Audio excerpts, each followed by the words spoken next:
Hey everyone, Jack here again from Forbidden Planet Camden in front of our new release comic wall. There's so much that's come out this week, which is really exciting and a little overwhelming. So let's crack on, see what I'm picking up, which ongoing series, mini-series, a couple of one-shots, a couple of variants and some trade paperbacks that I'm taking home with me this new comic book day. Kicking off with one of the ongoing series that I'm collecting, that's Amazing Spider-Man. We're already on to issue 6, the Joe Kelly run. I'm still really enjoying it, but I must admit, I have to confess, I haven't read issue 5. No, I know what you're thinking. Jack, how can you keep picking up something if you don't know?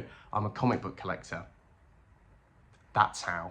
I've had a bit of a delay in getting through my single issues from the last couple of weeks. I am, the stack is going down and down. I still haven't had a chance to read ASM issue 5 though, but I know how much I'm enjoying the series so far. I can't imagine it losing any steam, and Malenkov has done this wonderful Black Cat variant cover this week. So ASM issue 6 is in my pull list.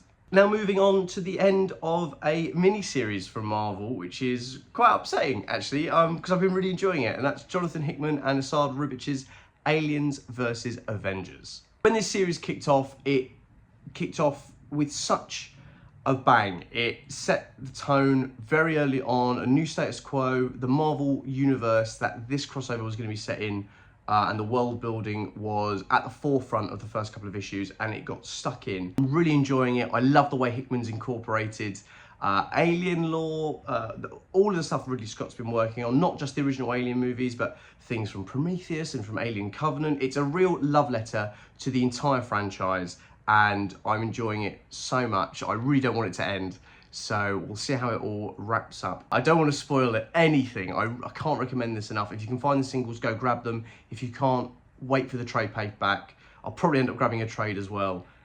It's just been fantastic. So yeah, Aliens vs Avengers issue 4. More crossovers, my kryptonite. We have Godzilla vs Avengers, and some variant covers focusing on the new Avengers lineup from Brian Michael Bendis' run, which is great because those are my Avengers. That's who were the Avengers when I started reading comics. Everyone knows I've loved these one-shots. I think they've been fantastic.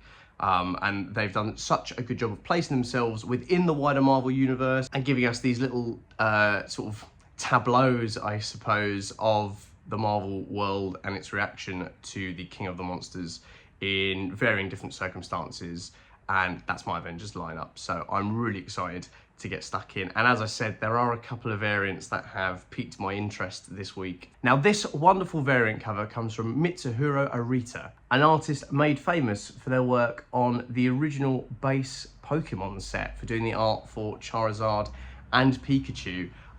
Such a brilliant cover. It's exactly what you want to see on these books. The regular covers for all of these books have been great as well, but the variants have just been a wonderful lineup of talent, and getting some Japanese artists in is exactly the way to go for a series like this for Godzilla, and I'm so glad Marvel have decided to commission such work. So this is definitely coming home with me. And as always, Nick Bradshaw. Now, one last one-shot from Marvel, much like the giant-size X-Men's.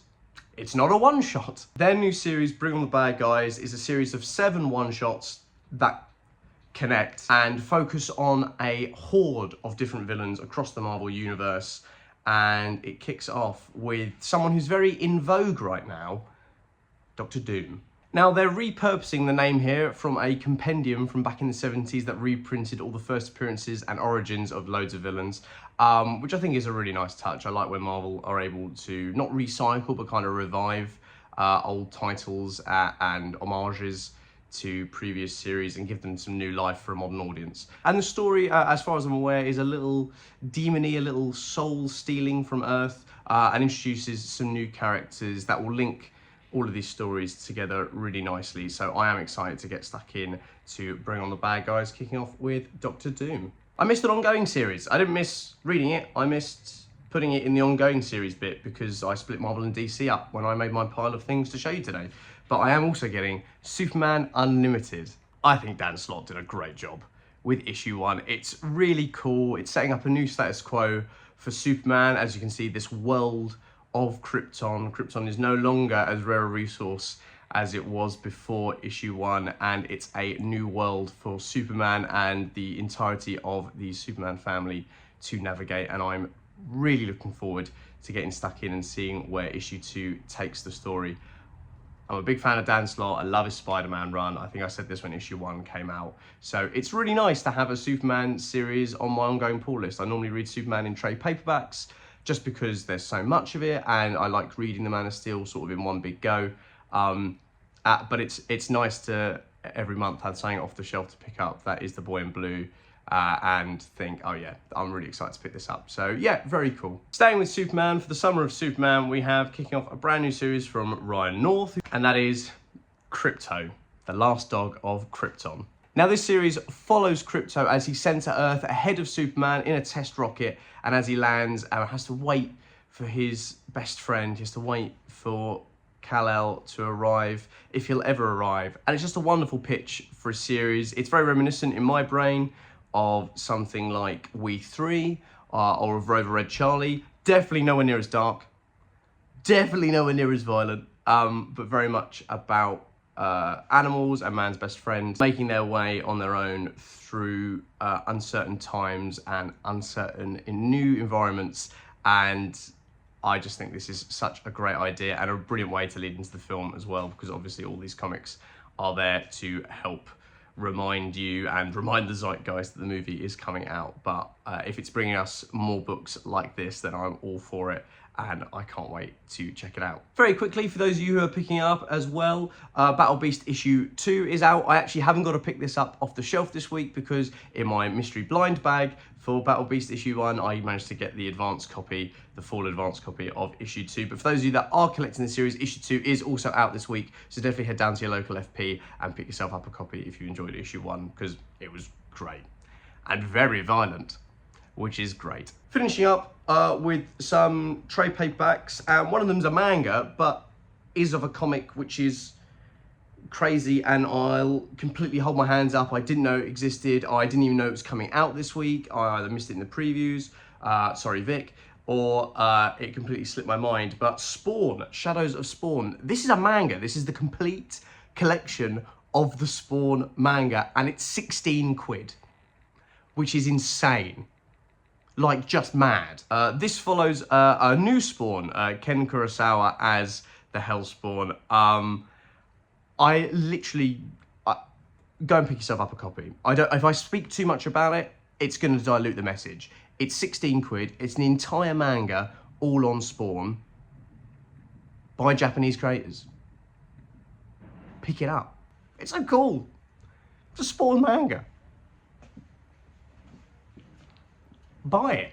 In the world of Full Metal Alchemist, in the world of alchemy, there must be equal and opposite exchange. So for every one Spawn manga, we get a Milo Manara. Caravagio by Milo Manara is a complete retelling of the famed Italian painter's life. And when I say retelling, I obviously mean a gorgeous, seductive, fantastical version of the artist's life. This is book 2. Book 1 came out quite a while ago. It's been a while waiting for the second volume, but I can't wait to get stuck in. I was very lucky, actually, to visit Malta a few years ago and go to the church where they display much of Caravagio's work as he remained there in exile. And this part of the story, this end of the 2-volume series, details some of his time there in Malta, details his exile after his accusation of murder. So if you're a fan of Caravagio, if you're a fan of the artist, if you're a Milo Manara fan, obviously an immensely famed Italian comic book creator and artist. It's a wonderful series that weaves in Caravagio's incredible artwork into the story, into the moments of his life in which he made them, and helps boost the narrative by combining Minara's incredible style with Caravagio's realism, this dark, moody palette that just oozes through the book and is just gorgeous. So yeah, Caravagio book 2. Quite a lot this week to get through. Apologies again. I always do end up picking up a lot, but there's so much on the shelf that tickles my fancy, which is great. And a good sign, I think, for me anyway, that comics are in a very healthy state, because the worst thing you can have is when you go into a comic shop and there aren't things off the shelf that you're like, oh, I want to pick that up, or I might try that, or oh, when's the trade of that coming out? And I think this is all evidence that comics are truly having a wonderful moment, and I hope it lasts for a very long time. So yes, thank you as always for listening and seeing what I'm picking up this week. Let me know in the comment section down below what you guys are grabbing, what's coming out in the next couple of weeks that's caught your eye. And as always, have a wonderful week, everyone, and I will see you next Wednesday for another new comic book day. Cheers. If you're enjoying watching Forbidden Planet TV and you're enjoying watching us talk to the world's most interesting and accomplished filmmakers, authors, artists, musicians, creators, subscribe right here. See you soon.